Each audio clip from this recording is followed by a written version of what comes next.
Because ultimately, what they talk about is that the trials of life are necessary. We're tested by life, right? So we're tested every day, but what do we do with those tests, typically? Again, good reflection, good observation to make in ourselves. Do I welcome the test as an opportunity to learn? Do I roll my eyes because it's happening again? Do I get angry? Do I get defensive? Do I go again into denial and active avoidance? There's many reactions that we can have to it. But the reaction that's promoted, in Stoicism in particular, is to embrace the test, the trial, the difficulty, in a way to welcome it as a friend that has come to teach you something.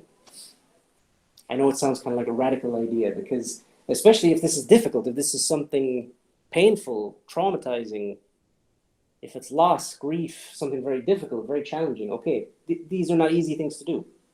But let's start with the small things, the annoyances, the grievances, the frustrations, people annoying us at work, things not going our way. All of these little things that we can let go of, change our perception of, relate to differently. Even see them as an opportunity to strengthen ourselves. This is a quote from Seneca. He said, "I judge you unfortunate because you have never lived through misfortune. You have passed through life without an opponent. No one can ever know what you are capable of, not even you."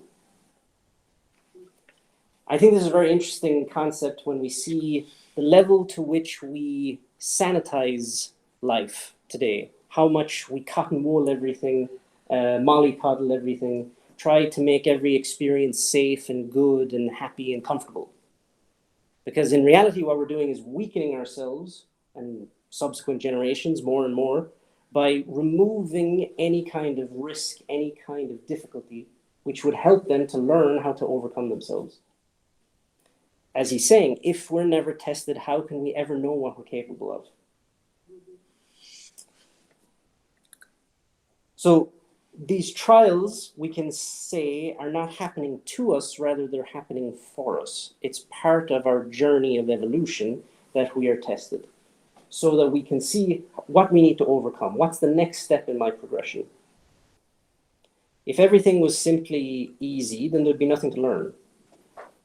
So it's something else Marcus Aurelius said, if you're going in a certain direction and everything's too easy, stop, because you're going down the wrong path. It's not to be a masochist and torture yourself incessantly, but there should always be an element of a healthy challenge in what we do. Because if we're not reaching beyond our current means, then how do we grow? We don't. We just stagnate.